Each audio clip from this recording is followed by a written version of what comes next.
In view of the complications involved in understanding the concept of democracy, we focus on the basic features of democracy, which will help us in distinguishing democratic government from the non-democratic government. To learn the basic concept of democracy, we take an imaginary example. Let us imagine a territory situated far away from the civilized world and populated by small size of population.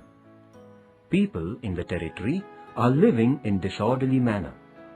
In such a situation, each one will be thinking of betterment of himself and his own interests. There will be fights over the means of food, firewood.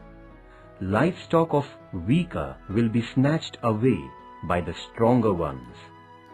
Rule of might is right will prevail in the group. Conflicting interests will make everyone suffer. It will give rise to rivalry, competition, and disputes amongst the people. People will need protection and internal order.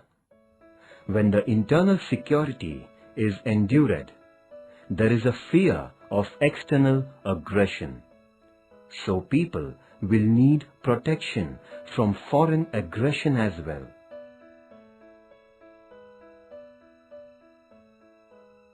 This will make the people realize that there are some problems which are to be solved collectively. So they will come together and discuss their problems and the remedies to them. Gradually, they will form themselves into an organized group. They will start thinking of the problems arising out of conflicting interests, problems of the group as a whole, and also the ways and means of tackling these problems. Of course, this will not take place in one meeting. To begin with, all people of the territory will come together time and again, sit together, and will take collective decisions in the interests of the whole group. Now, the problem will arise as to who will decide what is beneficial to all, who will make the laws, who will implement the laws. Therefore, for making and implementing laws which are beneficial to all, then government will become necessary. Besides, for maintaining internal peace and order, and for protection from external aggression, a body called government will be needed. People will have to decide questions like, how to create this government? How will it function? This means that now people will face issues like how to form the government, what rules this institution will follow, etc.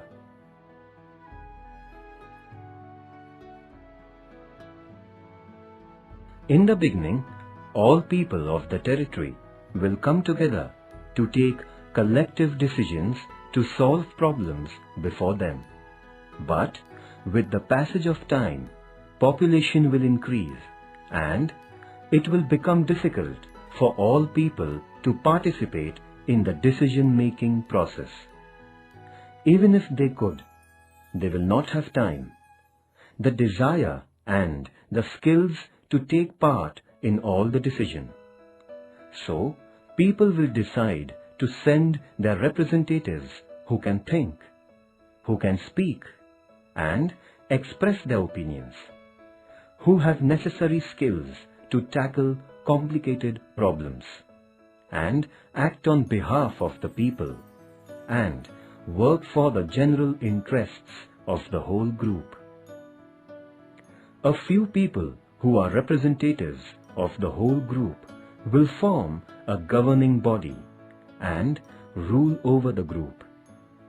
Thus, people will participate in the decision-making through their representatives and elect their rulers to implement the decisions.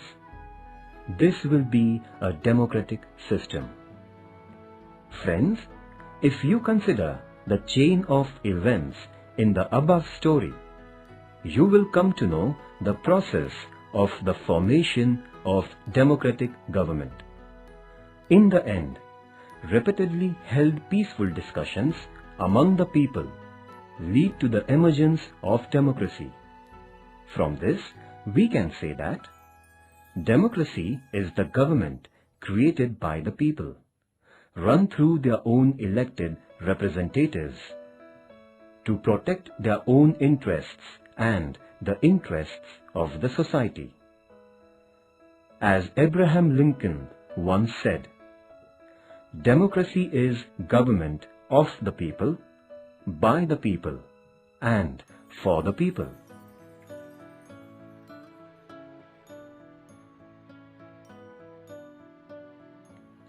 Here we have described how democracy can emerge.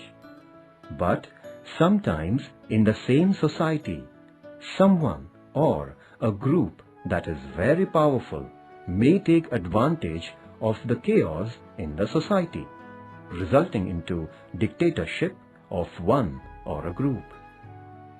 Friends, this was an imaginary example from which you can easily understand the process of formation of democracy or dictatorship.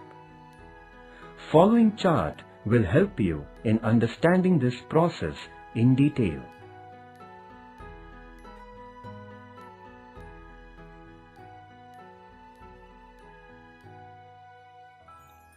Now, let us understand the meaning of democracy by studying some basic features of democracy. Features of democracy.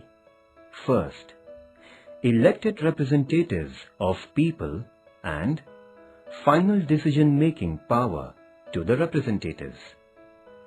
Democracy is a form of government in which rulers are elected by the people.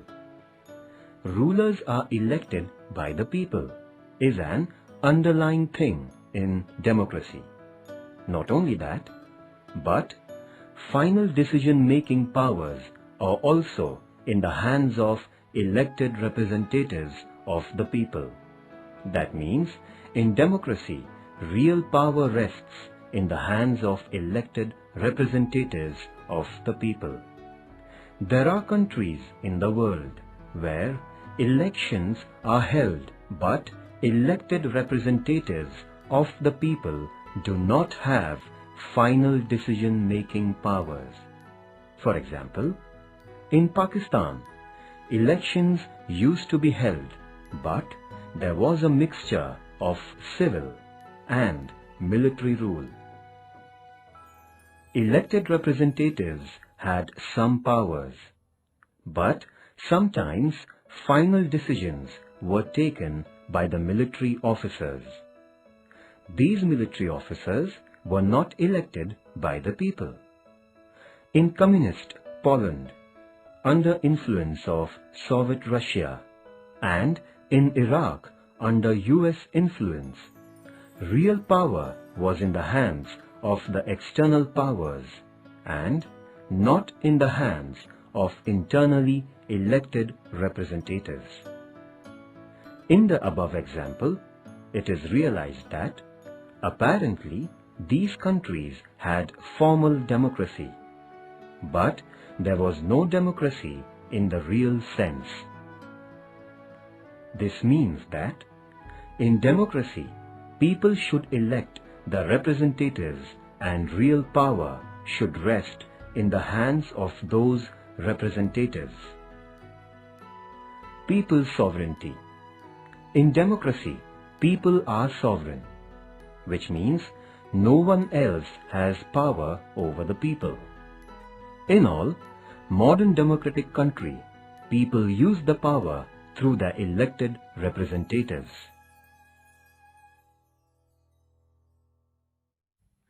Second, free and fair elections. If any country is a democratic country, then the citizens of the country must have the freedom of electing their representatives. elections in free and fair atmosphere are essential in democracy.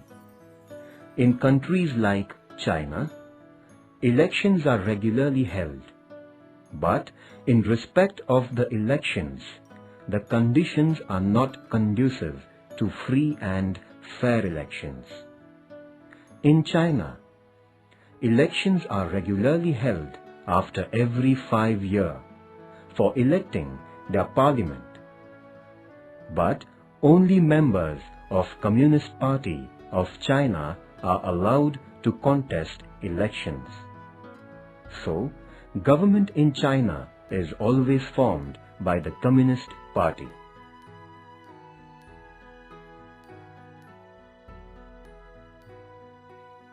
In Mexico, since its independence in 1930, elections held after every 6 years to elect their president.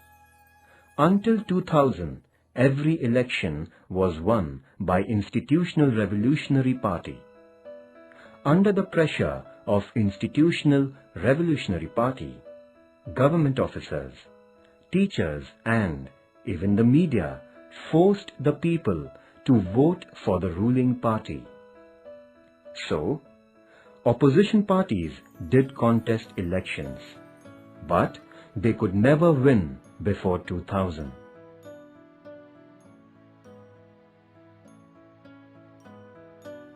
In short, in spite of elections in China, the people do not get real right to elect the representative. In Mexico, people seemed to have a choice, but in practice they could not exercise the same. In both examples, there was no way the ruling party could be defeated, even if people were against it. These are not fair elections. Therefore, these countries cannot be described as democratic countries. When people can contest elections fearlessly, without any pressure, true democracy comes into existence. So, a democracy must be based on free and fair elections where those currently in power have possibility of getting removed from the power. What is the importance of free and fair elections in the existing of democracy?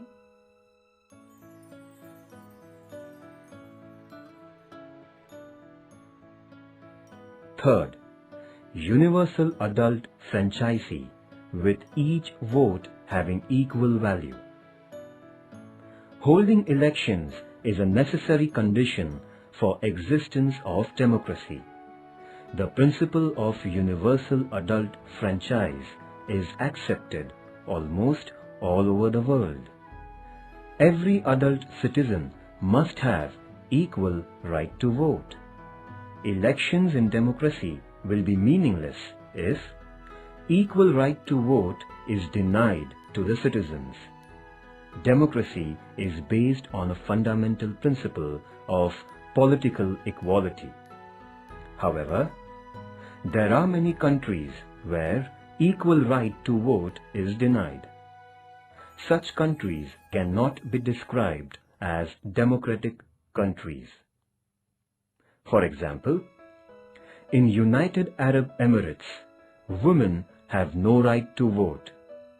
In Estonia, citizenship rules are framed in such a way that people belonging to Russian minority find it difficult to get the right to vote. In a democracy, each adult citizen must have one vote and each vote must have one value. In Fiji, the electoral system is such that the vote of an indigenous Fiji has more value than that of an Indian Fiji. The principle of democracy, namely, elected representatives of the people, is not practiced fully in such countries.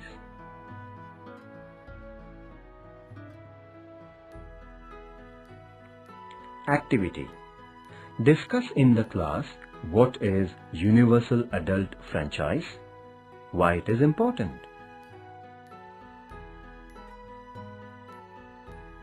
Fundamental rights and protection of freedom.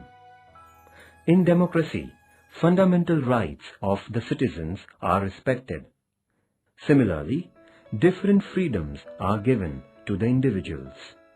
For example, freedom of thought, freedom of expression, freedom to form association, freedom to criticize, freedom to approach the courts for protection of rights, etc. are same important rights. Similarly, all citizens must be equal before law. In a democracy, government cannot do whatever it likes, simply because it has won elections. Though the majority rules in a democracy, democratic government has to respect the rights of minorities and guarantee their protection. In democracy, elected government has certain rights and responsibilities assigned by the Constitution and the law. Government is accountable to the Parliament and finally to the people at large. Thus, a democratic government rules within limits set by Constitution and citizens' rights. Activity. Democracy is power of majority which respects minority. Discuss. From the above discussion, we come to know that democracy is a form of government in which, first, elected representatives of the people rule, and these representatives has power of making final decisions. Second, elections are conducted in free and fair atmosphere. Third, adult franchise is provided and every vote has equal value. Fourth, fundamental rights and freedom of the people are protected. Explain the features of democracy. Activity. Discuss in the class whether above features are found in Indian democracy.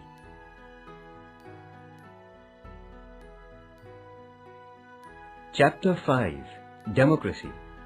We live in an age in which democracy fascinates the people. To speak of democracy is politically fashionable, so much so that even dictators or autocrats want their rule to be described as democratic.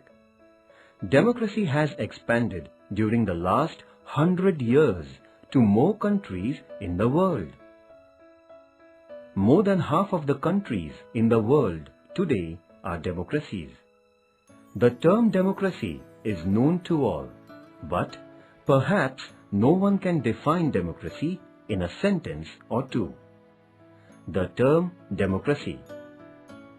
The term democracy is drawn from two Greek words, demos meaning people and kratia meaning power. Thus, literally, democracy means the power of the people.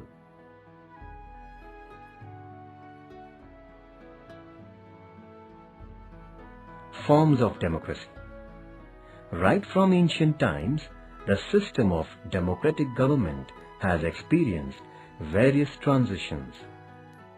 Therefore, we can divide democracy into two types: direct democracy and indirect democracy.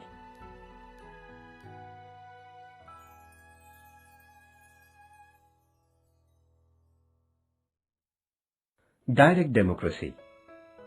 Democracy based on the direct participation of citizens is known as direct democracy. It was in existence in Greek city-states, particularly in Athens, 4th and 5th century BC. In direct democracy, there is direct participation of citizens in the decision-making process. Greek and Roman city-states were small in size. Besides, women, slaves, foreigners, etc. did not have status of citizenship, so citizens also were small in number.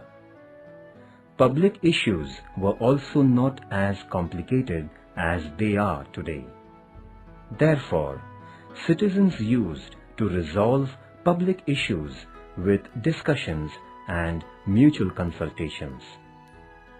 In direct democracy, people could directly rule over themselves. That means people were sovereign in real sense. In modern times, population has increased. Similarly, public issues also are getting complicated. Therefore, direct democracy has become impracticable.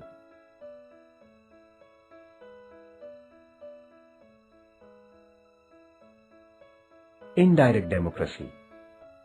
In modern nations, because of large territory and population, direct democracy could not survive. In modern democratic nations, all citizens do not take active part in the affairs of the government. Citizens elect their representatives who can think, speak, and act on behalf of the people, and make decisions and implement policies. The democratic form in which elected representatives run the government is called indirect or representative democracy. In states like England, the USA, France, and India, there is indirect or representative democracy. Representative democracy means a democracy in which government is formed from amongst the elected representatives of the people. Since citizens express their views not directly but through their representatives, it is called indirect democracy.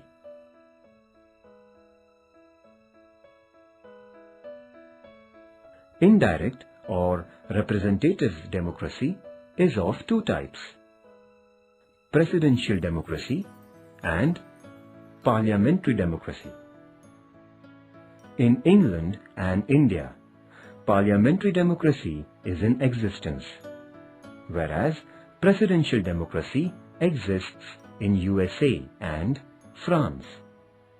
The problem with indirect democracy is that a very few people take real interest in political affairs or study political and other problems. Most of the people have practically no interest in government. This is particularly seen in the case of developing countries. Even then, participation of all citizens in governmental affairs is not possible today. Therefore, indirect or representative democracy is inevitable.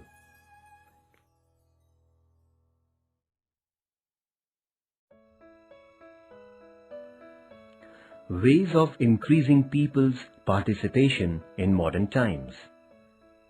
So far, we have studied two forms of democracy: direct and indirect. In today's situation, direct democracy is impracticable, but in indirect democracy, people do not have sufficient opportunity to participate.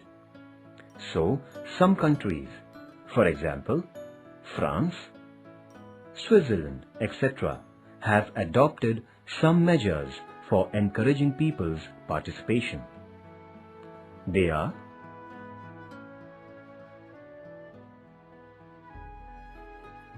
first, recall, to call back the representatives. In indirect or representative democracy, people's representatives are elected, and these representatives rule for a specific period of time. But if any representative is not properly discharging his or her responsibilities, then he or she can be called back with the written request of specific number of voters. This is an effective way of putting control over the representatives. This method is adopted in Switzerland and in some states of America.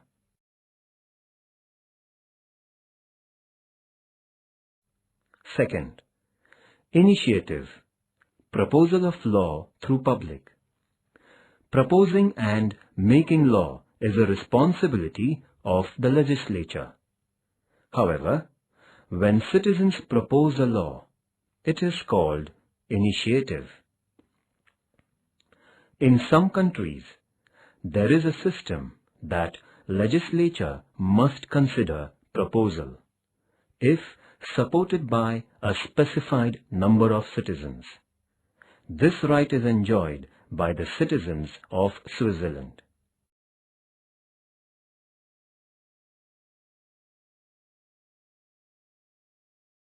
Third, referendum, to take opinion of people on public issues. This method is adopted to know public opinion on some important public issues and thereby include the people in the decision-making process. Decision is taken only after knowing the public opinion.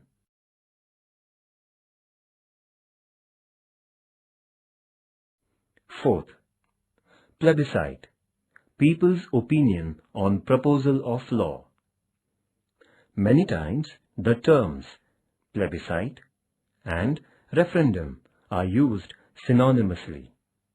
Opinion of the people on political, social, or economic issues is taken through referendum. However, method of plebiscite is adopted to get approval of citizens on the law passed by the legislature. This is called plebiscite. For example, in Australia, plebiscite is needed for amending the constitution. Activity: organize a debate competition on Democracy in India, a Successful Democracy. Collect information on parliamentary democracy and presidential democracy with the help of your teacher.